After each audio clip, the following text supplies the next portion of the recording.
সুপ্রিয় দর্শক, কেমন আছেন আপনারা? আশা করি সকলে ভালো আছেন। দেশ ও দেশের বাইরে থেকে যারা আজকের ভিডিও দেখছেন সবার প্রতি ভালোবাসা রেখে আজকের ভিডিও শুরু করছি। সুপ্রিয় দর্শক, আপনার ভিডিওতে যে গরুটি দেখতে পাচ্ছেন কতটা মোটা তাজা হয়েছে এই গরুটি। এই গরুটি আমার কেনা ছিল ৭৫,০০০ টাকা দিয়ে। আজকে এই গরুটি বিক্রি করলাম ১,৯৩,০০০ টাকা।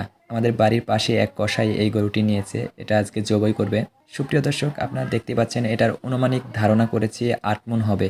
এভাবে ধারণা করে এই গরুটি বিক্রি করেছি ১,৯৩,০০০ টাকা। সুপ্রিয় দর্শক, মাশাআল্লাহ খুবই ভালো মোটা তাজা হয়েছিল এই গরুটি। আজকে এই গরুটি চলে যাবে, আপনারা দেখতেই পাচ্ছেন দড়ি দিয়ে প্রস্তুত করা হচ্ছে গরুটি। এমনিতে লাফঝাপ পারে না, এমনিতে ঢিসাঢিসিও করে না। অনেকদিন পর বাইরে বের হবে, আর তারপরে হঠাৎ করে অনেক মানুষ দেখেছে তাই এরকম করতেছে। দেখতে পাচ্ছেন আমার ভাই এই গরুটি বের করতেছে। হঠাৎ করে গরু বের হলে এরকম লাফঝাপ পারবে। সেফটি নিয়ে তারপরে বের করবেন যারা খামারে গরু পালন করেন। সুপ্রিয় দর্শক, অনেকে আপনার ভিডিও দেখে আবেগের বশে খামার করতে চান। সুপ্রিয় দর্শক, আপনার খামার করতে চাইলে অবশ্যই কাঁচা ঘাস পর্যাপ্ত পরিমাণে থাকতে হবে। আগে ঘাস আবাদ করবেন, তারপরে খামার করবেন, তাহলে খামারে লাভবান হতে পারবেন। সুপ্রিয় দর্শক, পছন্দের গরুটা আজকে চলে যাচ্ছে। ৮ মাস পেরেছি, ৮ মাসে এর প্রতি একটি ভালোবাসা সৃষ্টি হয়েছে। মন তো খারাপ হবেই, কিন্তু কিছু করার নেই।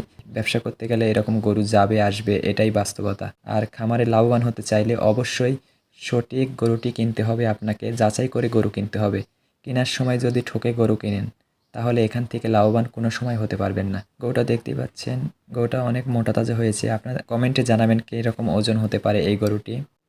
লাস্টে আরেকটা কথা বলি, যাদের কাঁচা ঘাস লাগবে আমরা অনলাইনে কাঁচা ঘাসও দিয়ে থাকি, এবং যাদের কাটিং লাগবে অবশ্যই স্ক্রিনে থাকা নাম্বারে যোগাযোগ করবেন।